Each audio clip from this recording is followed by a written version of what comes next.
Hello, everybody. Welcome to Setting Goals for the New Year. I'm so happy that you're here.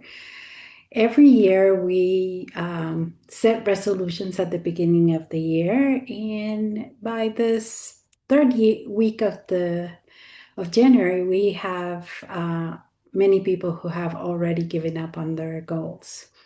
So today I want to talk to you about setting goals, but with a little twist. I think something that will make it easier for you as far as not giving up so easily on the goals that you set today. So let me share my screen with you. And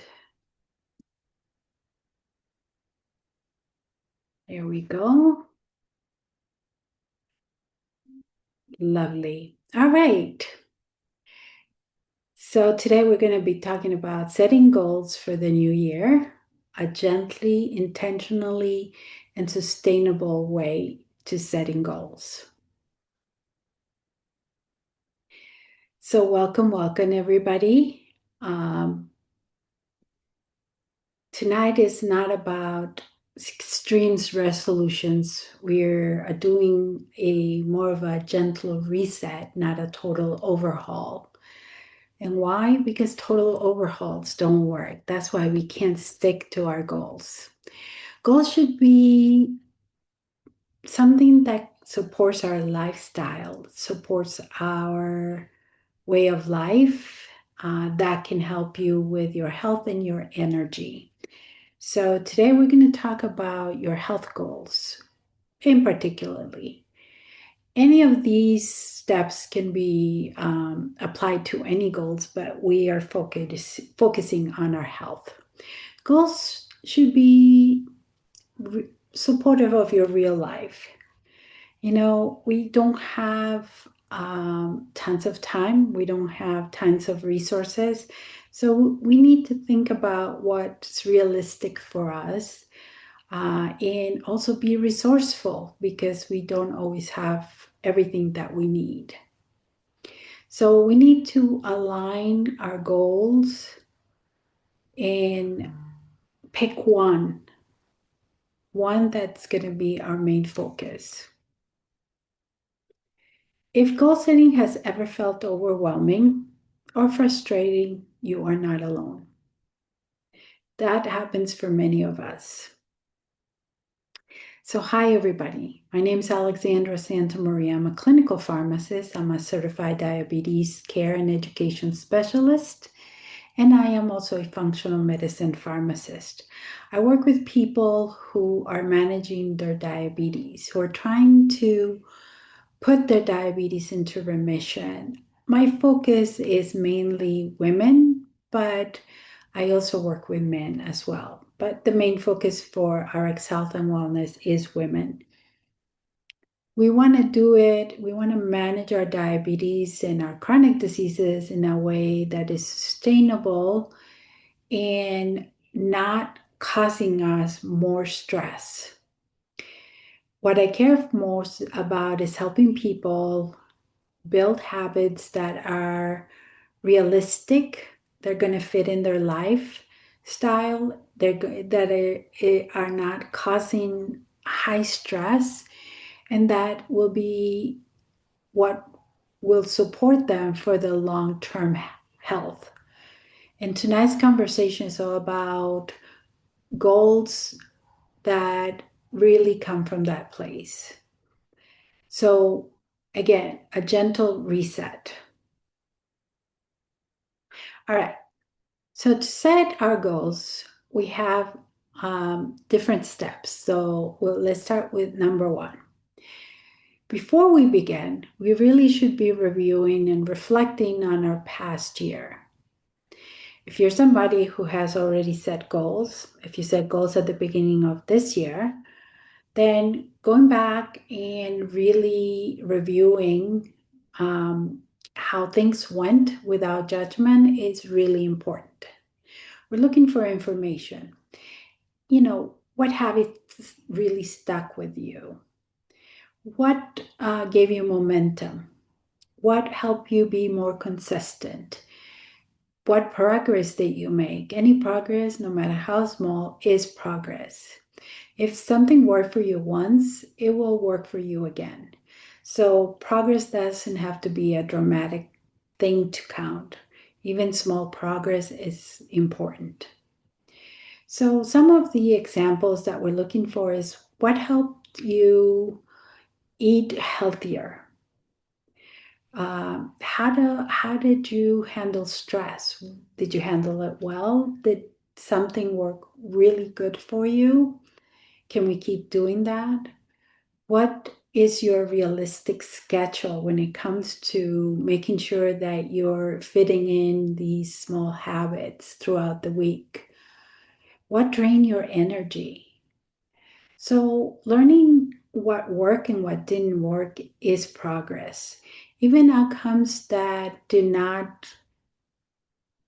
yield good results can be learned from, and all information is welcome. It's going to give you a better picture, something that you can start with. Now, if you haven't set goals at the beginning of last year, but I'm sure at some point you tried to do different things, you can still review your year and you can still see what went well, what didn't, and what can you continue to do for the new year. So it's not about what did I do wrong, it's more about what in my process or in my schedule needs more support. Your body responded to your life. Your response is information, not failure. We can learn from everything that you did. Step 2, what do you really want and why? So, if I asked you, what do you really want, would you be able to answer me? A lot of people don't. A lot of people don't know what they want. They'll tell me first what they don't want. I don't want to be exhausted. I don't want to be overweight. I don't want to be stressing about what to eat. I don't want to have to look at my high numbers. I don't want to, you know, have to keep taking medication. So they'll tell me what they don't want. But what do you really, really want? Do you want more energy? Do you want your blood sugars to be more stable? Do you want more confidence? Do you want to deal better with your food choices? So you need to be specific and realistic. Now, why does this matter? Your why is going to be the most important thing when it comes to being able to follow through with your goals. Goals without a strong why don't survive stress or a hectic life. I should is not a strong why. A strong why could be to show up for my family, to feel more confident in my own body, to not feel stuck all the time, to feel like nothing I do works. I want to feel more like I can live my life without fear and without stress, that I'm able to control my diabetes. So when life gets busy, your why is what's going to keep you going. If you don't have a strong why, you're going to give up. We spend our days putting out fires all of the time, and our goals take a back seat to that. All right, number 3, we need to prioritize. We need to pick one main goal, one. A lot of people want to do everything all at once. And this is where a lot of people struggle, because most people don't want to fail because they're lazy. They don't fail because they're not able to do things. It's because they're focusing on too many priorities at the same time. So we want to choose one main goal and we want to really focus on that goal.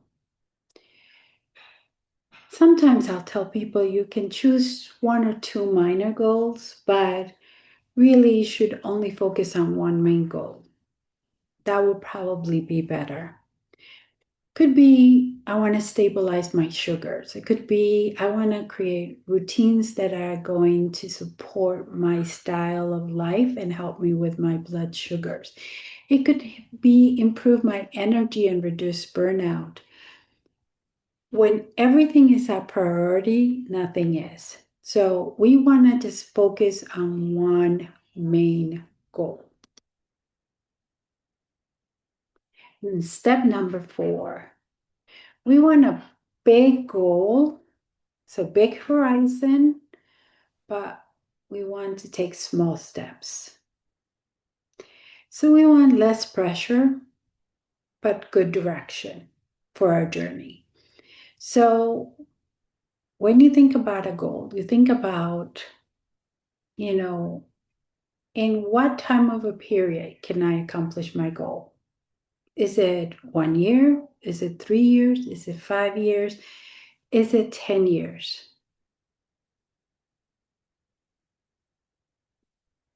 For your health, there's no specific time because for a health goal, the journey is more important than the destination. We never quite get there. But for other goals, if you say my goal is going to take 3 years, then you break that goal into steps that you can do for each year, for each of those 3 years. And then go ahead and take that first year and break that further into quarters. And once you break that into quarters, you can break it even further into weekly goals. So we want big picture, but small steps. If the goal is to have better blood sugar, then we need to break it into weekly actions that will start making sure that your sugars are better. You can start, for example, with a balanced breakfast, one that has protein in it. Or you can start by doing a 10 to 20-minute walk after dinner or after the largest meal of the day to make sure you're not spiking after that meal. But we don't want to do all at once. Just pick one thing for the week, schedule it, and keep that appointment with yourself. Big changes happen through small steps, repeated action over and over and over again. So, what's missing and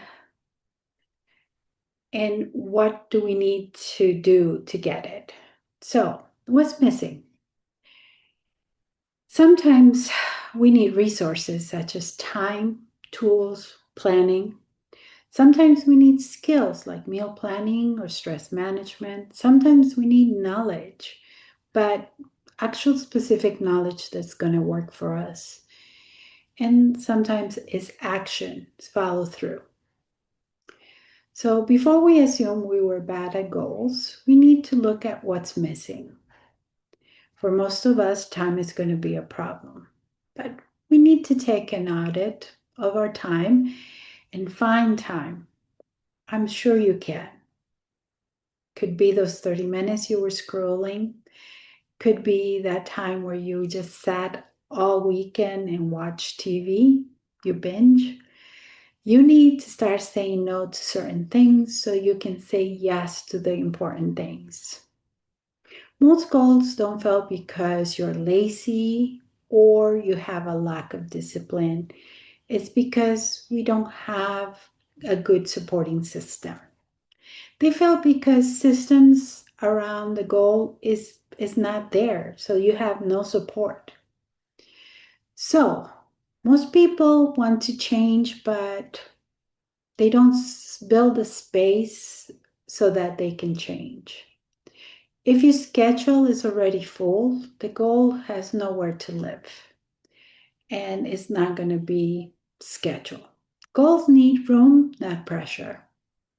So, some example of skills would be meal planning, like I said, managing stress, saying no, creating routines, morning routine, evening routines, navigating social situations, places where you feel pressure to eat things that you shouldn't, having ways to respond and ways to deal with those situations that always come up where you end up overeating.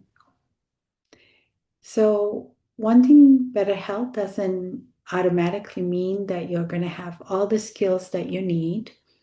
Skills are learned, not something that you're born with. And learning skills require guidance and repetition. And we also need clarity around our goals. So we don't necessarily need more information, we need the right information. But the thing is that we don't know what we don't know. So having somebody to help us with that will be very helpful. Many people are overwhelmed because they've been told too many conflicting things. Knowing what actually works for you and your body and your lifestyle is different than knowing everything. Most people know what to do, or they think they know what to do. Most of the time, they do know what to do. The challenge then becomes doing it consistently, following through. So, again, actions are going to be the most important things that you do in order to achieve your goal. Follow through improves when stress is lower, and stress goes down when you're not doing things alone. So it's having systems to support you through that follow through, again, are going to be key. So why do goals fail? Well, there are many reasons, but here are 5. And you may associate with 1 or 2 or all 5. We don't really know what we want. So a lot of times we set goals because we've been told that we need to lose weight. We've been told that we need better health, that we need whatever it is, but it's not our idea. It doesn't come from us.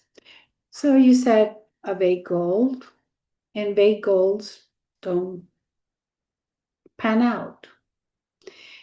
They're based on I should, not on I want. It doesn't connect to a strong why. It doesn't really mean anything to you. You're doing it for someone else, not for yourself. We set way too many goals. We scatter our focus. We want to do everything and have everything, which is not a bad thing, and you can, but you have to start by focusing on one thing, one goal at a time. You can't give your focus to everything. Too many goals create overwhelm. Overwhelm will lead to shutdown, and then you'll give up. This is probably one of the biggest reasons people give up because they just feel overwhelmed. We have natural resistance, so we need to have ways to work on our mindsets because resistance is something that naturally happens. Your mind is trying to protect you. So the things that we do and we know are better than things we may not, that are new and may not know. That's not always true, but that's how your mind protects you. So resistance is not a character flaw. It's something that happens to all of us. It's a nervous system response. Your body just wants to keep you safe.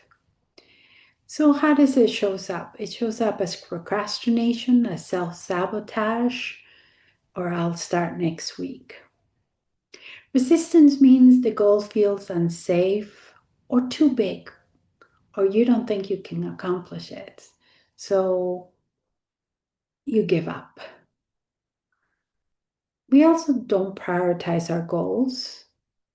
Everything else takes priority over our goals because it doesn't feel urgent, doesn't feel like it needs to be done right now. And if you're putting fires throughout your day, throughout your week, your goals are gonna fall by the side because it doesn't feel like you need to do it right now. So everything else comes first. Health goals get pushed to later, and later rarely comes. So you need to make whatever your one big goal is your priority. Okay, see, I just want to make sure I feel like I missed something. Oh, I forgot support systems. Yes. So we all want to do better, and we can. And sometimes we just need to practice and do better. But sometimes we need more support. Sometimes there are things that we're not good at or we're not able to do. So we do better when we have better support, especially with people's who are setting health goals. It's better when you have others around. You don't feel like the odd dog in your family. You don't feel like the only one who has to eat a certain way. And you can get accountability and you can get community. You can get support by seeing what others did or others are going through and how they handle it. And it helps, especially when you're stressed out, to see that it can be done and others have done it. Support is very individualistic. So it's whatever your your needs are. So support looks different for everyone. Some need community, some need guidance, some need accountability. Some people need all of it. So find a community, find your people. We have a free community here on Facebook. Our group is called Defeat Diabetes Together, and you can join at any time. We do some education, we do some encouragement, we do community, and it's a place not to feel alone and feel like you're part of a community, other people who are going through the same thing. Even being around people with similar goals just normalizes your journey. We also have a membership that can guide you step by step, and also that makes you part of our community. We also have coaching one-to-one if you need more support. If you're struggling with goals, especially if you struggle with the same goals in the past and you were not able to attain them, doesn't mean that you're broken. It just means you need better support, and we're here to support you. So you don't need more willpower. You don't need to try harder. You don't need to overhaul your entire life. You just need more clarity, focus, and support. Okay, so the main ideas for this presentation are we want to do a gentle reset, not an overhaul. We want one clear goal, something to focus on and be consistent with. We want to have a strong why for our goal. We need to make sure it's something really important to us in order to continue to work on it.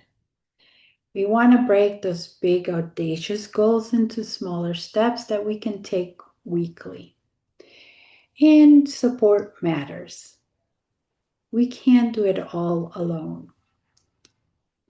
Well, we can, but it's just a harder journey. When you have others around, it just makes it easier. It makes you part of a community, and you can see you're not alone. You don't need to change everything this year.